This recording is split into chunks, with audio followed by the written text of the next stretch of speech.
नमस्कार दोस्तों।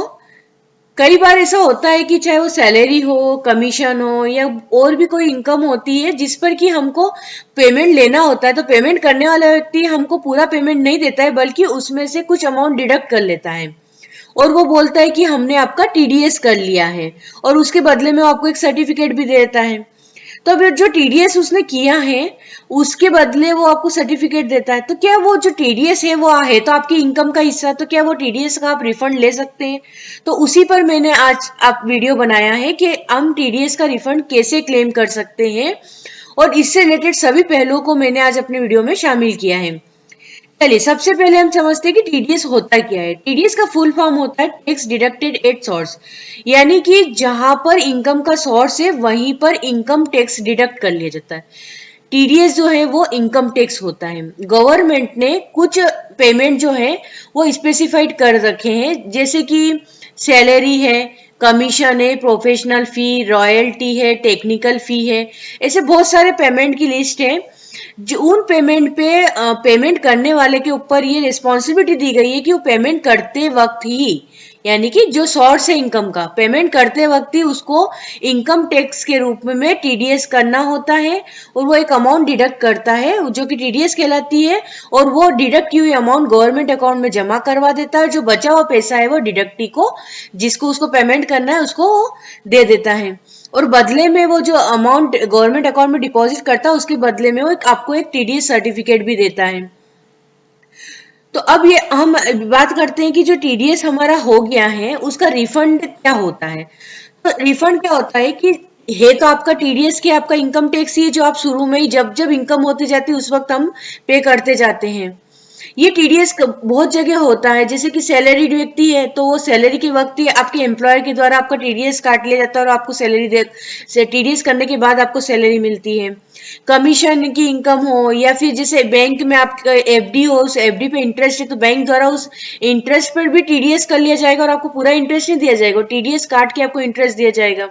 तो ये अमाउंट हमको कैसे लेनी है, तो ये रिफंड कैसे अमाउंट क्या होती है, टीडीएस रिफंड क्या होता है कि हम पूरे साल का इनकम टैक्स कैलकुलेट करते हैं। हम तो केस के लिए क्या करते हैं, सबसे पहले तो पूरे साल की इनकम निकालते हैं, फिर उस इनकम पर जो भी स्लैब रेट, इनकम टैक्स के अनुसार जो भी स्लैब रेट होती है वो उस स्लैब रेट के अनुसार हमको टैक्स कैलकुलेट करना होता है। और कई बार तो ये होता है कि जैसे इनकम टैक्स में अभी अगर आप देखें तो अभी एग्जेम्पशन लिमिट के 2.5 लाख तक हमको 2.5 लाख तक की इनकम पर कोई टैक्स नहीं देना होता है। तो 2.5 लाख से यदि हमारी इनकम तो कम है लेकिन हमारा टीडीएस हो चुका है, तो अब जब 2.5 लाख रुपए तक की इनकम लेकिन टीडीएस तो हो गया है, तो इसका मतलब क्या, वो पूरा जो टीडीएस अमाउंट है वो हमको रिफंड मिलेगा। वो पूरी अमाउंट क्या होती है, टीडीएस रिफंड होता है।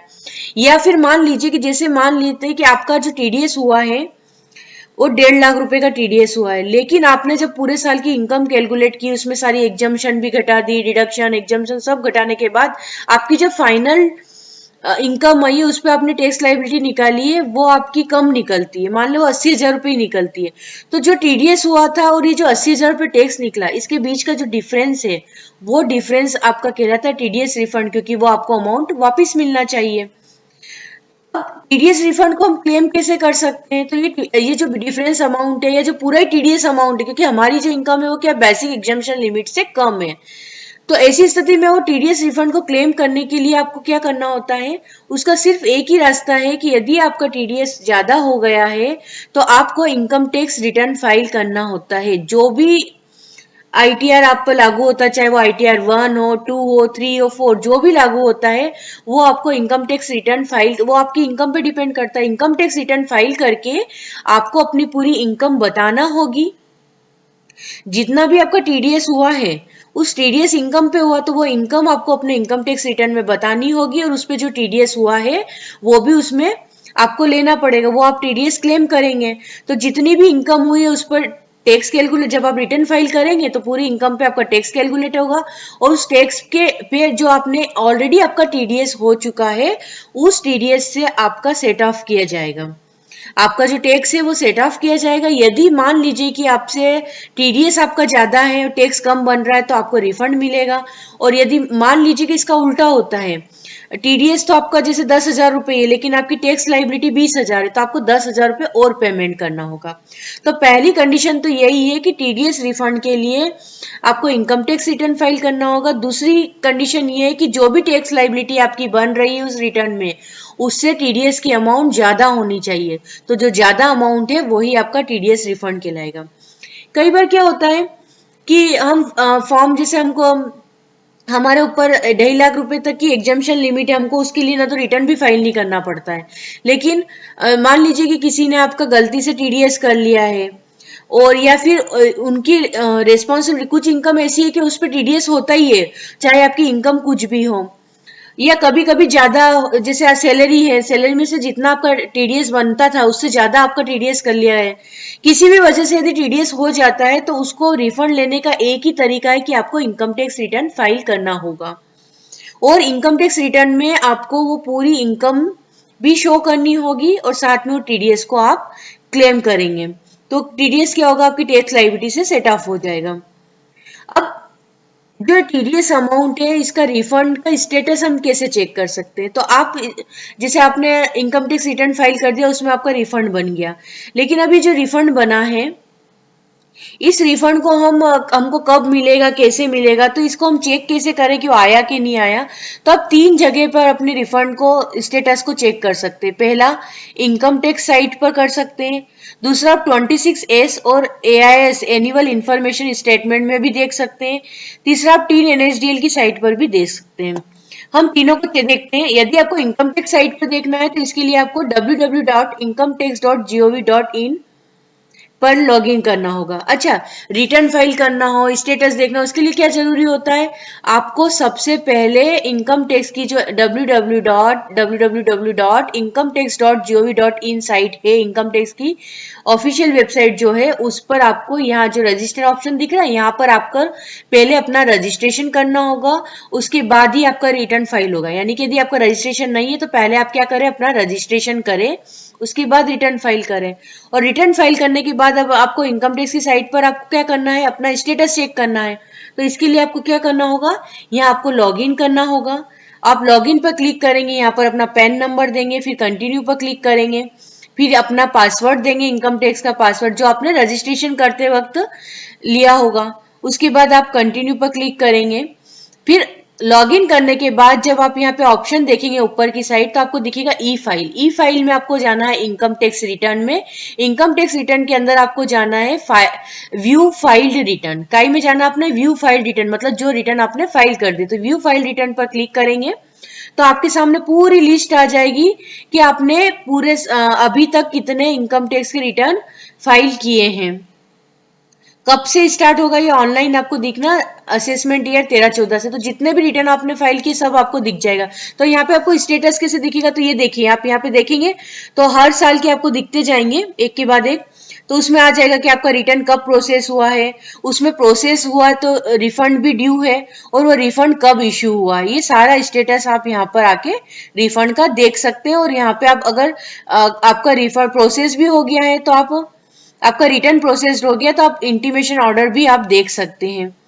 तो ये तो हमने क्या देखा इनकम टैक्स की साइट पर। दूसरा मैंने एक बताया कि आप फॉर्म 26S में भी देख सकते हैं। 26S में जो देख सकते हैं ना, यहाँ पे तो इनकम टैक्स में तो आपको क्या होता है, साइड में पूरी डिटेल मिल जाएगी कि कब प्रोसेस हुआ है, कब रिफंड बना, कितना बना है, कब वो आपको मिलेगा, सारा दिखेगा। लेकिन फॉर्म 26S और एनुअल इंफॉर्मेशन स्टेटमेंट AIS में तो सिर्फ यदि आपको जो रिफंड है वो अमाउंट पेड हो गई है उसके बाद ही वो आपको दिखेगा।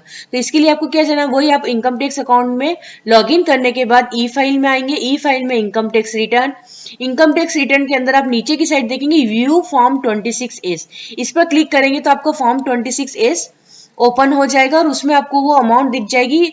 पर यदि आपका रिफंड जो है वो पेड हो गया होगा तो उसमें आ जाएगा कि कितना रिफंड आपको पेड हुआ है।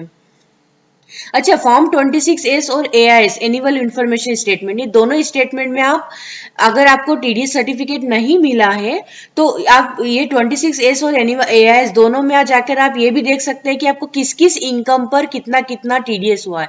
उसमें पूरे साल में आपका जितना भी टीडीएस हुआ है, जितनी भी इनकम आपको पेड हुई है उस पर टीडीएस, वो सारी डिटेल आपको वहां पे मिल जाएगी। और उसमें ये भी रहता है कि आपको कितना रिफंड मिला है। ठीक है, ये तो हम 26 यहाँ पर क्लिक करेंगे तो वो फॉर्म ओपन हो जाएगा जिसमें आप देख सकते हैं। एक होता है एनुअल इंफॉर्मेशन स्टेटमेंट, उसके लिए भी आपको वही लॉगिन करके अंदर आएंगे। अंदर आने के बाद सर्विसेज पर क्लिक करेंगे। सर्विसेज पर क्लिक करने के बाद नीचे की साइड आप जाएंगे, एनुअल इंफॉर्मेशन स्टेटमेंट AIS दिखेगा, इस पर क्लिक करेंगे तो आपका एनुअल इंफॉर्मेशन स्टेटमेंट ओपन हो जाएगा। एनुअल इंफॉर्मेशन स्टेटमेंट जो होता है पूरा आपका फाइनेंशियल लेखा जोखा होता है पूरे साल का, उसमें भी वही 26S की तरह आपको सारी डिटेल मिल जाएगी, कब कब आपको सैलरी मिली है, सैलरी या फिर कोई सी भी इनकम हो, चाहे जिस पर आपका टीडीएस हो, सारी डिटेल और सारे बैंकिंग ट्रांजेक्शन, तो सारी डिटेल आपको, जैसे यदि कोई प्रॉपर्टी सेल परचेज की, सब AIS में आ जाती है। और उसमें आप जाके देख सकते हैं कि आपका रिफंड आपको इशू हुआ है तो भी उसमें आ जाएगा, यदि आपकी कोई डिमांड निकली है तो भी उसमें आ जाएगा, टीडीएस वगैरह भी आप उसमें सब चेक कर सकते हैं। तो रिटर्न फाइल करने से पहले फॉर्म 26S और AIC दोनों जरूर चेक करें। तीसरा मैंने बताया था टीन NSDL से भी आप चेक कर सकते हैं। तो इसके लिए आपको कौन सी साइट पे जाना होगा, www.teennsdl.com। teennsdl.com पर आप जाएंगे।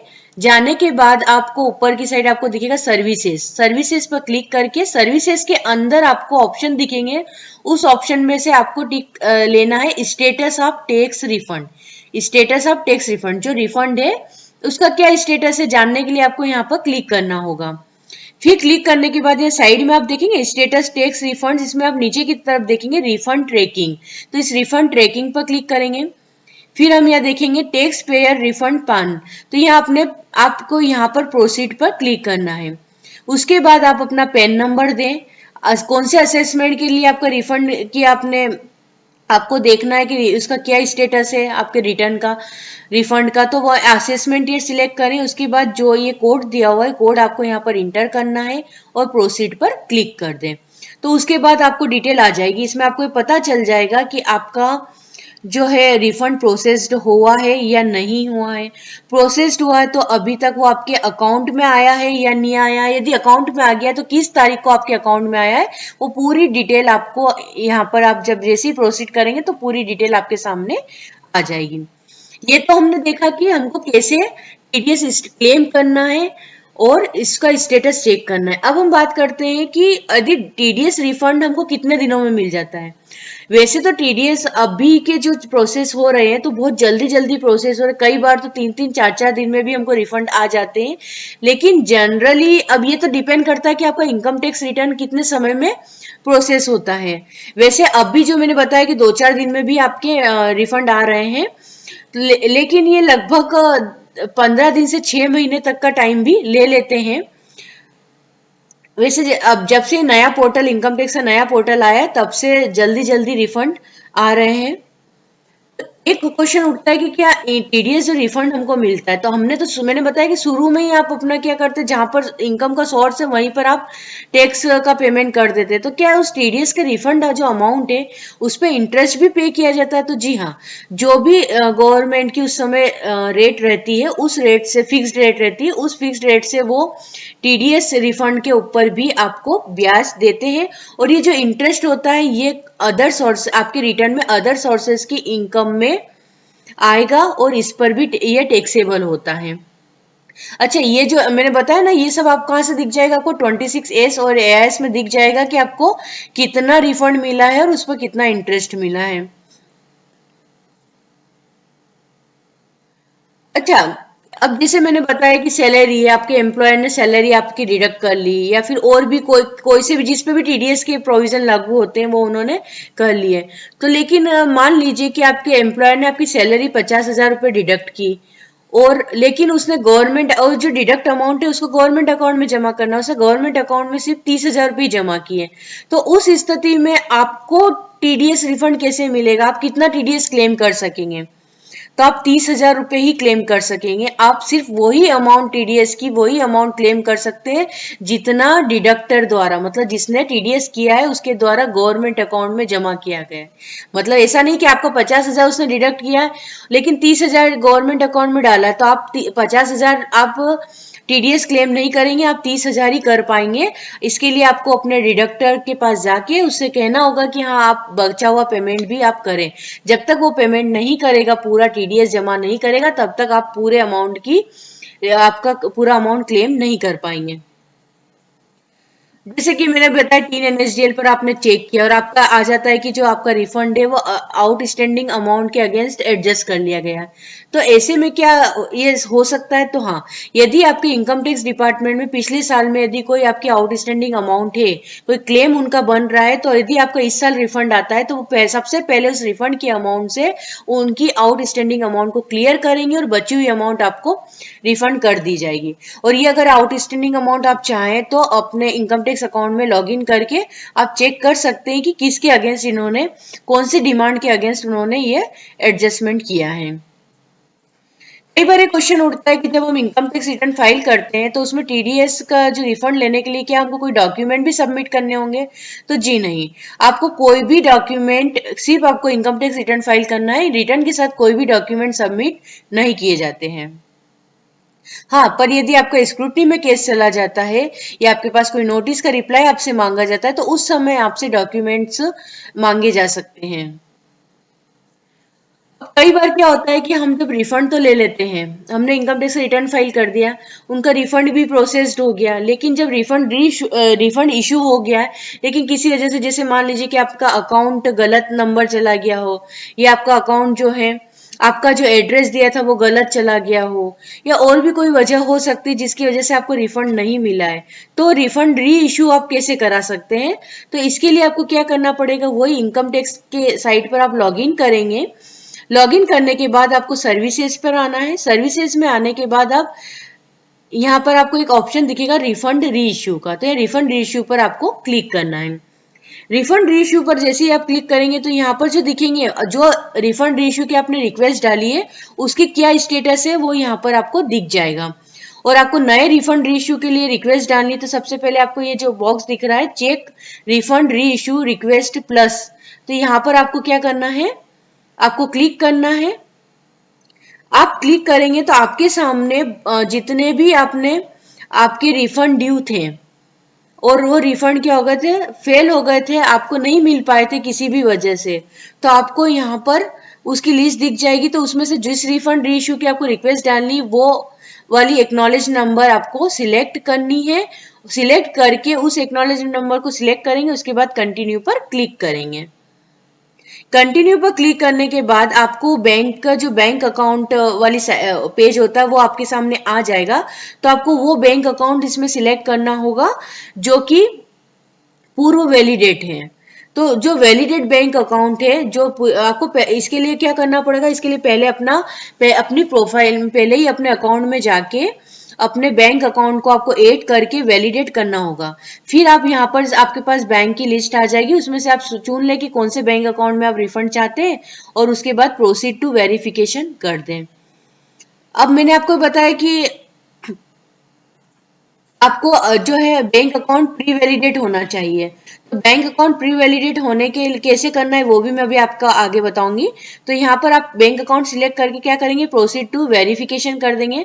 प्रोसीड टू वेरिफिकेशन, देखिए सिलेक्ट मेथड ऑफ वेरिफिकेशन, फिर आपको वेरिफिकेशन के लिए मेथड देखने कि आप आधार ओटीपी से करना वेरिफिकेशन करना चाहते हैं या ईवीसी से करना चाहते हैं। तो जो भी मेथड आप लेंगे उस मेथड से आप क्या करेंगे, उसको वेरीफाई करेंगे। वो वेरीफाई हो जाने के बाद आपके पास ये मैसेज आ जाएगा, सबमिटेड सक्सेसफुली, यानी कि जो आपकी रिफंड की रीइश्यू की रिक्वेस्ट थी वो सबमिट हो गई है। और ये कहाँ से चेक करना है वो भी मैंने बता दिया है। तो ये तो हमने देखा कि हम कैसे रिक्वेस्ट हमको डालना है। अब मैं आपको वो भी बता देती हूँ कि बैंक अकाउंट को वैलिडेट कैसे करते हैं। तो आपको क्या करना है, प्री वैलिडेट होना चाहिए, तो उसके लिए आपको क्या करना है, इनकम टैक्स की साइट पे जाके आप लॉगिन करेंगे। लॉगिन करने के बाद यहाँ पर आपका नाम दिखेगा ऊपर की साइड, यहाँ पर क्लिक करके माई प्रोफाइल पर क्लिक करना है। उसके बाद ये साइड में आप देखेंगे माई बैंक अकाउंट, तो इस माई बैंक अकाउंट पे क्लिक करेंगे। उसके बाद आपके पास बैंक की लिस्ट आ जाएगी। उसमें से आप क्या करें, अपना अकाउंट यदि या तो आप उसमें एडिट करना चाहे तो एडिट करें, या फिर नया अकाउंट जोड़ना चाहे तो नया अकाउंट ऐड करके आपको कोई भी पहले एक अकाउंट को वेरीफाई करना होगा। इसका मतलब ये होता है कि आपका जो भी आधार नंबर है, पैन नंबर है, आपका मोबाइल नंबर है, वो बैंक अकाउंट और आपके इनकम टैक्स अकाउंट दोनों में सेम होगा, तो ये आप कर पाएंगे। तो ये इस तरह से आप अपने बैंक अकाउंट को प्री वैलिडेट कर सकते हैं, और उसके बाद ही फिर आप क्या वहां पे जाके अपना अकाउंट में आप रिफंड ले पाएंगे।